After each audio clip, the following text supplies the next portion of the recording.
Truthfully, most of the time when critics and movie buffs and those who like to talk a lot use the term, it's a fish out of water story, they usually are using it sort of as like a euphemism. They don't actually mean it's a fish out of water story, but in this film's case, it is actually a film that is a fish out of water story.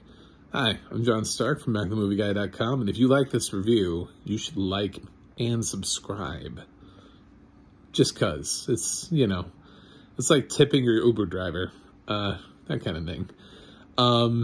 This is a review of Splash. And I'm a blind film critic, so I got to enjoy the wonderful audio narration on this film by Laura Post, courtesy of Deluxe, that Disney Plus is running. That's where I caught it. You can catch this film on Disney Plus. I remember when this was a launch title for Disney Plus, and there was a little bit of controversy because people weren't really sure why they blurred Daryl Hannah's brief nudity in the film. But I guess that was a thing, and if you're watching this film because of Daryl Hannah's brief nudity, then that's the wrong reason to watch this film. You should be watching films for the plot, for the, you know, because they interest you, not to catch 5 seconds of side boob. That's, you know, don't be weird. So, did Disney need to remove it? I don't think so, but, you know, what, I mean, especially now that they have the Netflix Marvel shows on there, I feel like they could add that back in if they did blur it out. I don't know that they did. But I watched Splash. It was just a random choice. I was just browsing and I was like, oh, I haven't seen this before. And then I started watching and I was like, have I seen this before? I think I forgot that I've seen Splash before, but I'm also not 100% sure that I've seen Splash before. Like, parts of it, I was like, this is really familiar. Like Eugene Levy constantly trying to spray water on Daryl Hannah. I was like, I feel like I've been here before.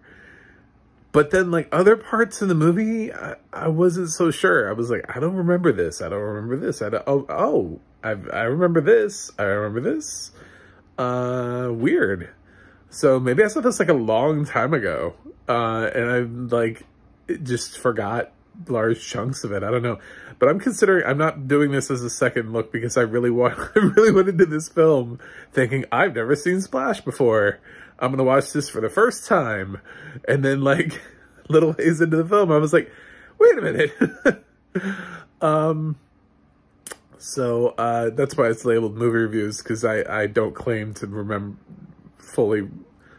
I wouldn't swear on a Bible that I've seen this film before. I don't know why some of it was familiar. I don't get it. I was probably like a little kid or something and saw part of this on like USA or something. I don't know. TNT. And just the rest of the film just deleted from my memory. But yeah, this is fine. It's directed by Ron Howard, so it's, even though it's early Ron Howard, it's still going to be of a certain quality because he's not just some random hack director. And we've got Tom Hanks at the peak, his peak 80s, when he was like starring in all these comedies, and he was, you know, one of the next big things trying to make happen in Hollywood. And Daryl Hannah, this is sort of the introduction to Daryl Hannah. Depending on how you feel about where Daryl Hannah's career went, I don't know that it got much better than this. It sporadically does, but I wish Daryl Hannah's career had grown more than it did. She kind of came up at about the same time Julia Roberts was coming up, but yet Julia Roberts just ran the marathon and Daryl Hannah ran around the racetrack, and now she's retired. So I think she's a good actress, and she's charming here. So that's why I want more for her. I've kind of always wanted more for her. I thought she was great in Kill Bill. But this is also a film that puts John Candy in the supporting whatever role that he quite frequently played. You know, the slob, the best friend, ne'er-do-well best friend that's shtick. It's just shtick. I missed the late 80s when they realized that John Candy was capable of being a lead, and they gave him roles that actually mattered and had substance to them. It's what Chris Farley likely would have gotten with his career when they stopped giving him crap like Beverly Hills Ninja and Almost Heroes. Unfortunately, he didn't make it to that point in his career. But John Candy eventually gets better roles in his career. This is just one of those supporting best friend roles, sidekick roles. And then we have Eugene Levy, who I literally forgot acted this early in life. I think the earliest thing I remembered him in film-wise was Stay Tuned, where he played... Yes, I've seen Stay Tuned. Don't look at me like that. Where he played the hench villain, quasi-villain, whatever you want to call it, to Jeffrey Jones. I thought he was... I like that movie. I like Stay Tuned. So that movie entertained me. But that's always sort of where I kind of had pictured in my mind the first time I saw Eugene Levy. But apparently before that. So yeah, it's a solid 4 there. And it's not great, but it's fine.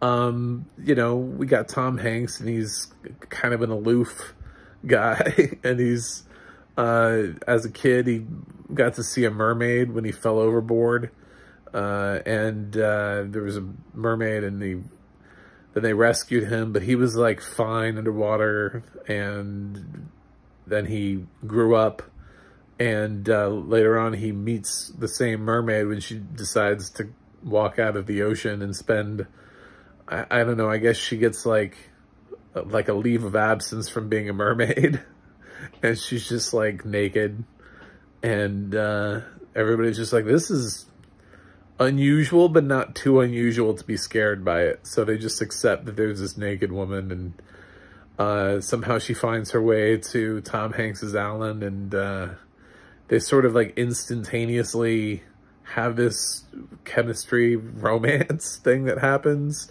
He expects a lot of her, like right away, like within the context of their, I don't know, week-long relationship, he like proposes marriage. Like he's already like, just calm down. She doesn't even like speak for the first part of the thing, so she really can't even give consent. There's like really not even an understanding that she understands what's going on when he takes her back to his place. So it's kind of a weird 80s film. I love when he like just absolutely has to get in the bathroom, and it's like, dude, she's in the bathroom. And he's like, I'm really worried about you. I'm like, she's in the bathroom. Like, what do you think's happening? Let her be in the bathroom. Like, were the 80s that weird? Where we were like, there's a woman and she's in the bathroom and I'm worried. I don't know. Maybe she's naked. You don't need to be in there. Maybe she's on the toilet. Like, let her be. Damn, dude. Like, so yeah, this has some moments where like you look back on it with, you know, 2022 glasses, and you're like, I don't know. I don't know if we would have written that the same way today. I feel like it'd be written differently.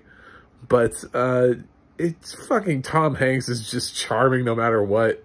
Tom Hanks can take the weirdest written characters and make them likable. And it's such a unique talent that he has. Is to just be like effortlessly likable. He would be the worst villain. I think anytime he's tried to play anything close to a villain, people are like, it doesn't work. I didn't believe him. He just can't play a bad guy. He just is not a solid bad guy. He's just too damn I don't know. That thing, that thing that everybody else is chasing, he's got it. He's got this likable all the time personality, regardless of how unlikable he is as a character, or maybe the film or things he's doing. You're still just like, all right, Tom Hanks, break into that bathroom. I hope you get with Daryl Hannah. She can't speak or even speak English or anything, or even understand what it is you're saying to her, but I'm rooting for you, bro. You know, it's weird. It's weird that you like him so much that it just kind of offsets some of the weirder, ickier things about the film. I also like Daryl Hannah, and so it was nice when she started talking what she has to offer for the film. And John Candy, we do not get enough John Candy in life. There are kids coming up nowadays who haven't even seen a John Candy film except maybe Home Alone. So it's really sad. Just a terrific talent that was lost far too soon. And people who think Eugene Levy is either Jim's dad or that guy from Schitt's Creek. So yeah, I was happy to watch Splash. I think people should watch Splash. I don't know if it's like a classic, like, you know, put this on 500 films you must watch before you die list, but it's classic enough that it's stuck around and be remembered. I mean, there are some films that just have fallen off the face of the planet. I don't even know if they'll ever make it to streaming. I mean, if we're being honest, there are films from the 80s that I'm sure people from the 80s are like, I think I saw that film. Is it available? Did it even make it onto Oh, it only made it onto it is never on DVD. It's not even on streaming. Oh, okay. And the film just like dies and nobody ever gets to see it because it was never important enough. So, but luckily Splash, it's on Disney Plus. You can watch it. It's very 80s, but in an okay way, in a fun way. Laura Post's narration is great. I do always love the super modern narration against the clearly not modern film. My favorite part about this movie was the lightning. That was my favorite part. I want to get with Ron Howard and be like, dude, the lightning that you used in this film, I love it. It's my favorite thing. It's the kind of lightning, thunder that sounds like it's that metal sheet rattling. Like it's not even remotely close to the sound of actual thunder. It just sounds like one of those aluminum foil pans or something just being like just like back and forth. I'm like, oh, wow, we really didn't have sound effects back then. I totally forgot about that. Wow, that Dolby guy got really creative with what around my house can I use that sounds like maybe thunder? It doesn't sound like thunder. We look back on it now and we're like, no. But back in the 80s, people were like, yeah, that's the thunder. This sounds exactly like the shit I hear outside. Good job, guys. But yeah, this is an interesting trip. I always try to think about films. I don't try to punish films for being back in the day when I grade them, because it's just not fair. It's not fair to be like, oh, well, Splash, they did what they could in the 80s. It was 80s. So for the 80s and for my grading and everything, I'm going to go ahead and give Splash a B. I feel like that's a good place for it, you know? I had an okay time. It's not like, you know, it's not Tom Hanks's best. Good God, no. I don't even know if it's in his top 20. That's the thing about Tom Hanks's career is I won't even say I know it's not in his top 10. I don't even think this is in his top 20. Like, that dude has so many great films. Maybe top 30? Damn.